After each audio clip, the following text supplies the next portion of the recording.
আজকে আমরা সপ্তম শ্রেণীর কোষে দেখি 22.3-এর অঙ্কগুলো দেখব। এখানে মূলত তোমাদেরকে সমীকরণের সমাধান নির্ণয় করতে বলা হয়েছে।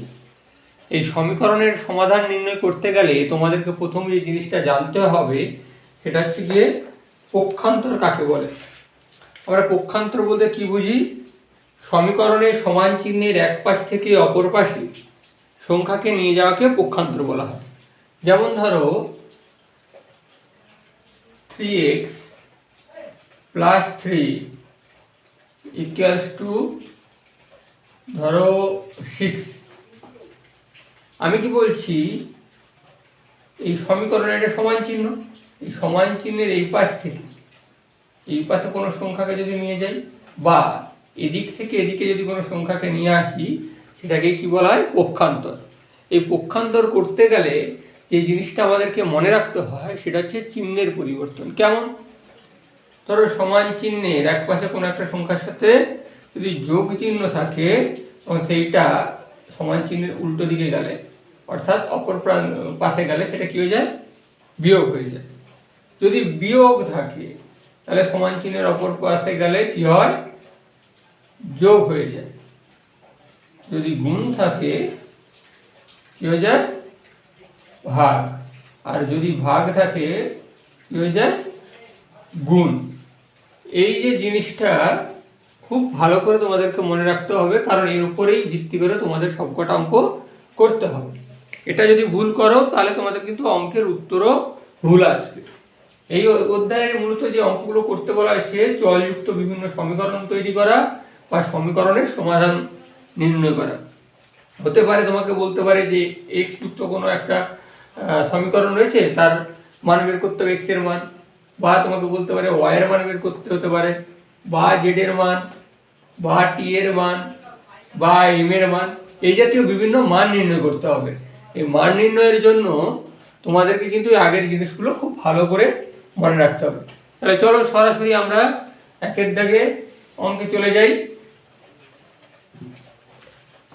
দেখো তোমাদের একের দাগের যে অঙ্কটা রয়েছে 1.1-এ কি বলেছে? 6x = 7। তাহলে আমাদেরকে এখানে কি করতে হবে? x এর মান নির্ণয় করতে হবে। দেখো x এর সাথে 6 গুণ আকারে রয়েছে, এই 6টা আমাদেরকে এদিকে নিয়ে আসতে হবে। তাহলে গুণ আকারে আছে মানে এদিকে আসলে কি আকারে আসবে? ভাগ আকারে আসবে। অতএব আমরা কি লিখব? x = 7/6। এটাই আমাদের সমাধান, আমরা এখানে লিখে দেব। নির্ণেয়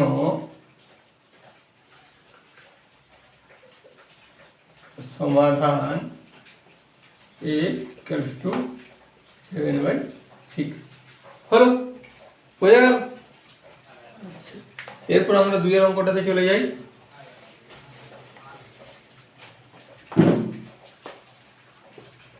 কি বলেছে? x/3 = 0। তাহলে কি x এর ভ্যালু বের করতে হবে তো? তাকে x এর সাথে কি 3 কি আকারে আছে? ভাগ আকারে রয়েছে।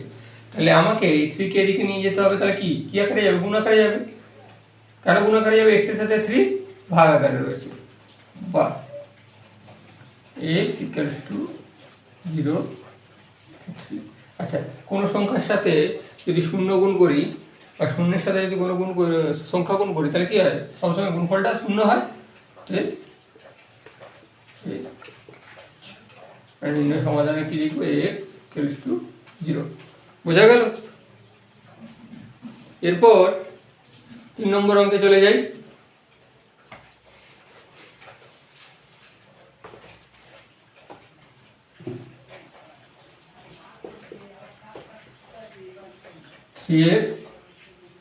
x = 9। না, x এর ভ্যালু বের করতে হবে।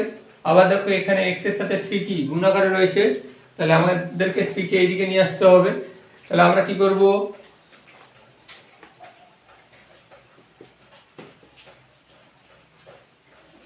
কেন 9/3 হলো? গুণ আকারে ছিল, এদিকে আসলে কি হিসাবে আসবে? ভাগ আকারে, তাই 9/3। এবার কাটাকাটি করা যাবে তো? 1 আর 3 বা দেবো না, x টু 3। তাহলে আমাদের x এর ভ্যালু কি বের হলো 3। তাহলে আমরা আবার লিখে দেবো নির্ণয় সমাধান x ইকুয়ালস টু 3। বুঝতে পারছো? যদি কোথাও বুঝতে না পেরে থাকো অবশ্যই জানাবে।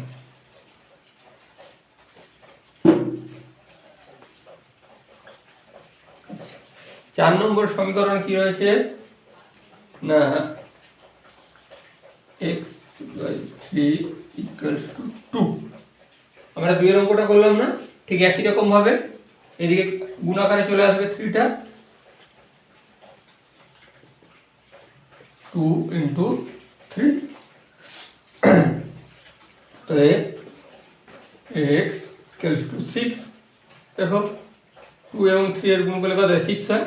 তাহলে আমরা কি লিখবো নির্ণয় সমাধান x equals to 6। আচ্ছা, এই যে নির্ণয় সমাধান এটা x equals to 6 অঙ্ক হলো, তারপর এখানে লিখবে নির্ণয় সমাধান x equals to 6। বোর্ডটা ছোট তাই আমি এখানটাতে করছি, তোমরা কিন্তু এই ভুলটা করবে না, ঠিক আছে? এরপর আমরা 5 নম্বর অঙ্কে চলে যাই।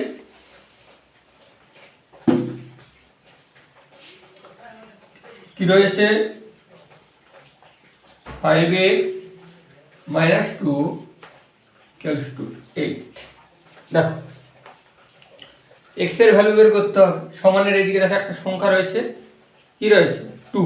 তাহলে আমরা প্রথম যে কাজটা করব এই 2টাকে সমানের এইদিকে নিয়ে যাব।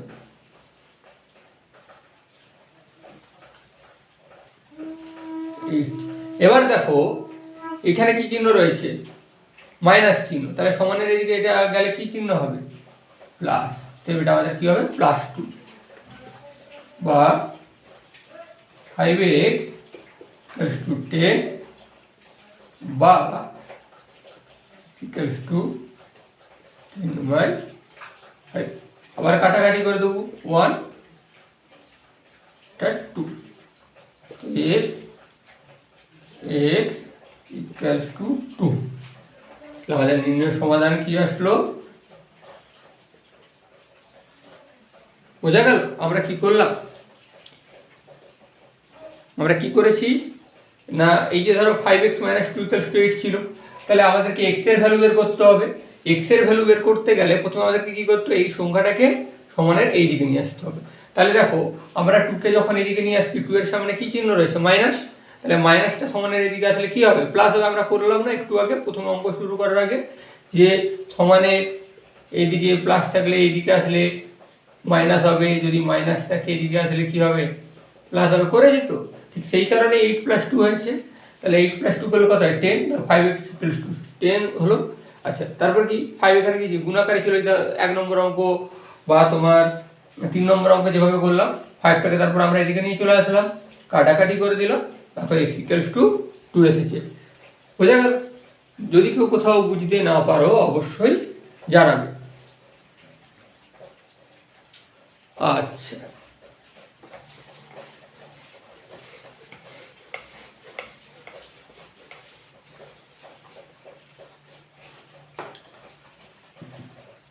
এবারে চলে যাই 6 দাগের অঙ্কে। কি বলেছে 7y + 5 = 40। তাহলে একই রকম ভাবে আগের অঙ্কটার মতো করব। 7y = 40 - 5। কেন -5 হলো? দেখা গেল প্লাস ছিল, সমানের এদিকে নিয়ে আসছি তাই -5 হয়ে গেছে। 7y = 35 বা y = 35/7। কাটাকাটি করে দিই 1 5 এর y = 5। তাহলে আমরা কি করব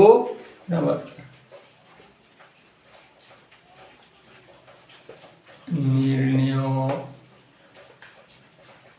সমাধান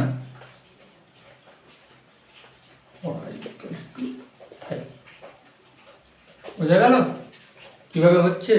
ঠিক আগের অঙ্কটার মতোই আমরা করেছি, নতুনত্ব কিছু নেই এখানে, শুধু সেখানে এক্স ছিল, এখানে ওয়াই রয়েছে।